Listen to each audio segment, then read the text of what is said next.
My dog Dash, I mean, we got her when she was a puppy because I thought it'd help me with, my issues. I would choke her until her eyes would roll to the back of her head, and then I'd let go, at the last minute. I would fantasize and talk to my friend about how I was wanting to kill her and make it look like an accident so my wife wouldn't freak out. I would kick her constantly. I'd throw her against the wall. And I just had this anger over something that didn't deserve it. Even at that point, I didn't even realize I had a problem.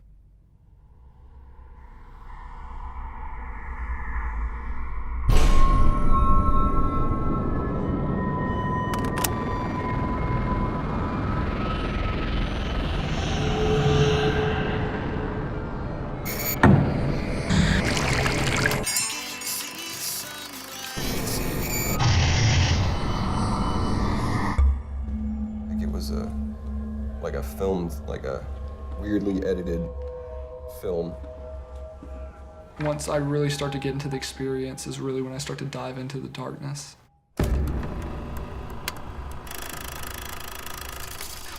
I remember this one lady, I think she was an interpreter. The bones in her hands were like poking out of her fingers, kind of like you forcefully stick your hand through an old glove almost. One leg was completely the other way around. And she kept saying, if one of my legs is messed up, or if I'm losing a leg, let me die. It was just a really surreal experience. I mean, I can't even go in to describe it. It's just, I don't know. And it's still like, I just kind of shut myself off at that point. The infantry element we were attached to lost one of their own. He was a 19-year-old kid. That was devastating because again, like you run with these wolves, right? Like, I mean, emotional. I'm sorry. No, it's important to say. It really is. Like you see from the inside out, like the sacrifice they make, and like when they lose one of their own, like, how devastating that is, because like you take from the world, like that's such an impressive asset that we've got, and we lose it to something like this. Like, he's a kid, 19 years old, like, that's devastating. Just to witness it, just to witness. I mean, their tragic loss.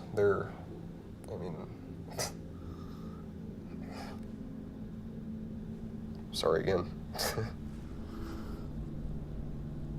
So what's the next question?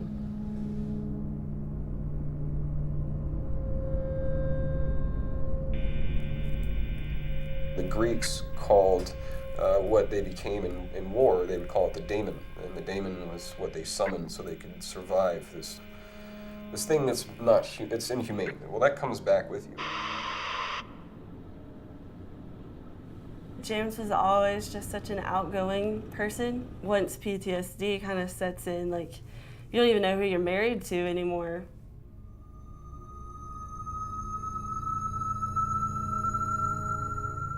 I was so numb I couldn't feel emotions. I didn't know how to retrieve them anymore. It was to the point where I knew I loved my wife with all my heart, but I couldn't feel it.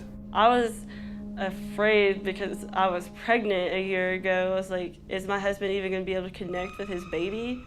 What am I doing here? It's like, I don't think this is going to get better. As soon as I got back from deployment, I went skydiving and broke my back.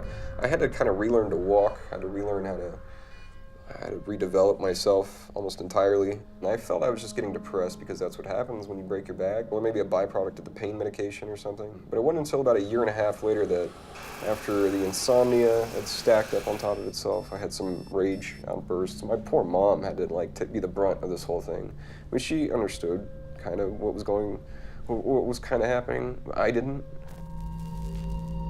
So the VA is pretty good about at least assessing, getting you to actually see a psychotherapist who can try and give you something like SSRIs. I mean, I got up to taking 6 a day.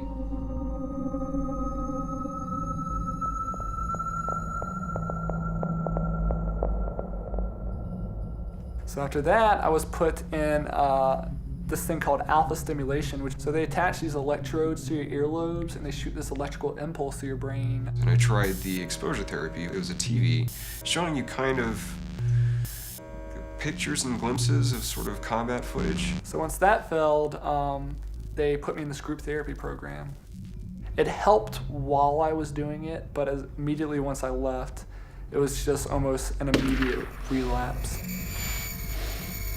I felt very weak. I mean, these were my own issues I was battling, and I couldn't get past them.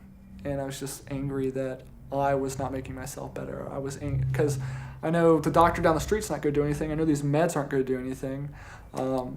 It's all me. I thought after 6 months or a year, if it was really actually getting worse. I mean, this isn't something that's getting better. And I was thinking in 5 years term, what's the point? Like, it really started to weigh on my mind that like I really could make the decision to eat the gun. I could do it in a way that my mom wouldn't find me and my dog would never find it, because that's something, a trauma they shouldn't have to live through.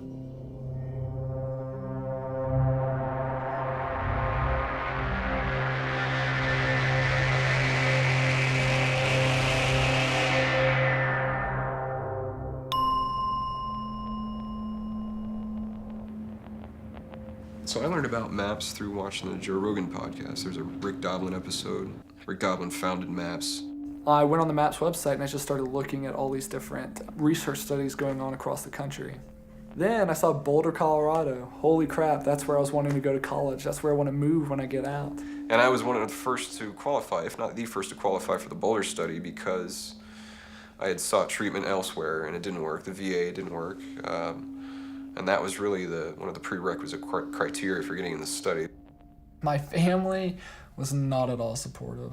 When my husband tells me that he wants to take ecstasy in a study, I'm like, you're crazy. MDMA is stigmatized as this party drug. You know, when I say Molly, when I say ecstasy, people think of kids doing it at raves, kids doing it at clubs, parties, et cetera, et cetera.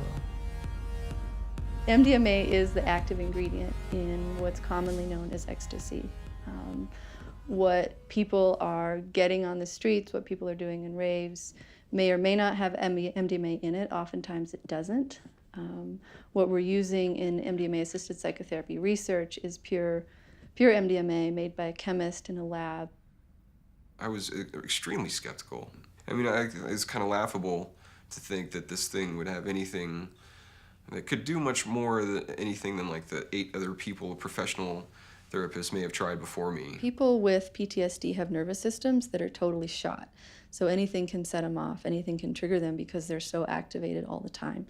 They're living in the part of the brain that's meant to just protect us from danger. You can't talk through that. You can't just think your way out of it, which is what traditional therapy would work with. So in an ordinary state of consciousness, someone would think about the trauma, and they would dissociate, they would check out, they would get numb because it's too intense to think about. And MDMA supports them in looking at it and staying with it long enough to actually process it. They wanted me to take the medicine and kind of let the medicine guide the experience.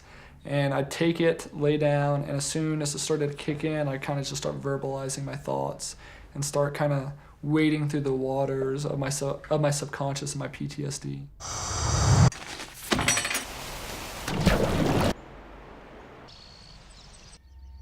You're expanding a consciousness so that you can heal yourself, you know, from the inside out. And it does seem to introduce yourself to your pains or your memories of trauma, like what could be the causes of these issues, or what you blame yourself for, to remind yourself that, you know, you're not a sum of your mistakes. Each MDMA session was played its own instrumental part in getting better. It was really amazing. The first session was identifying the problem.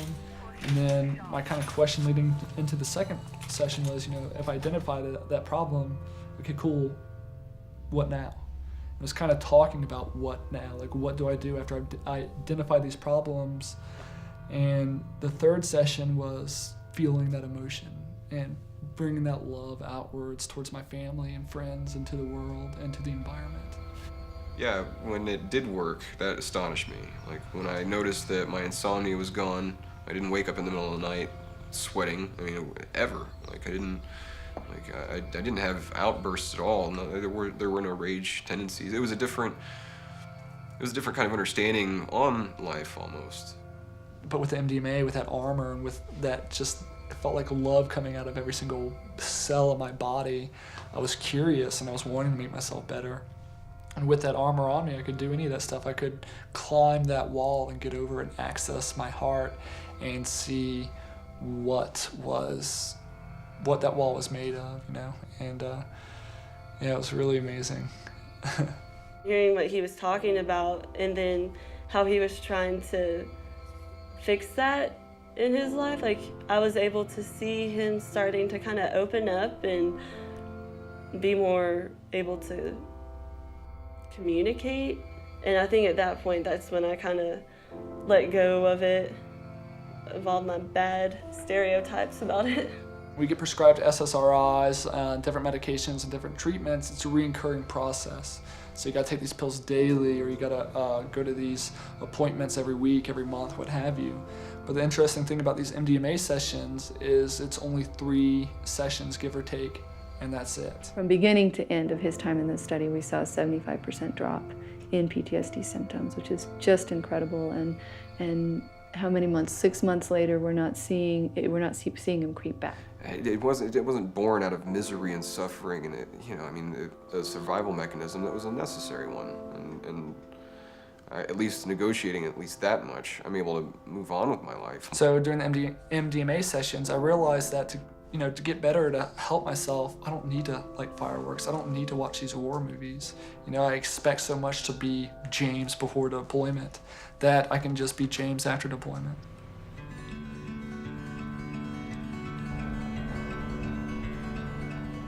I put an ad in Craigslist just on a whim.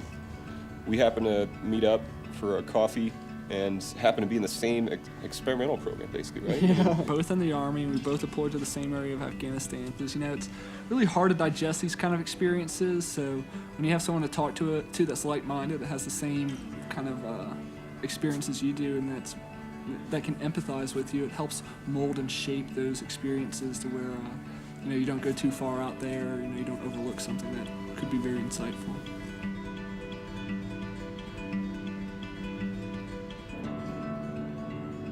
There's something they can understand that the rest of us just can't even comprehend. They get how deep trauma goes, and they get how deeply healing psychedelics are. So they're, I think they're each other's allies. They're brothers in a way.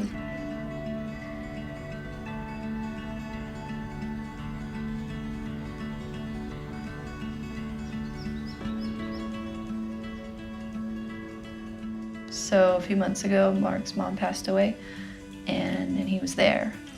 He was there with her when it happened. He was there with her till the end. And I don't know if that would have been possible without the healing that he experienced, to be so present with her when she needed him the most. Hey, man. You doing good? He's like, no, I'm not fragile. 2.5 years ago, I would have just prayed for him to be able to actually look at me and say, I love you, and actually be able to feel it and to know that he meant it. Today I have so much more than that.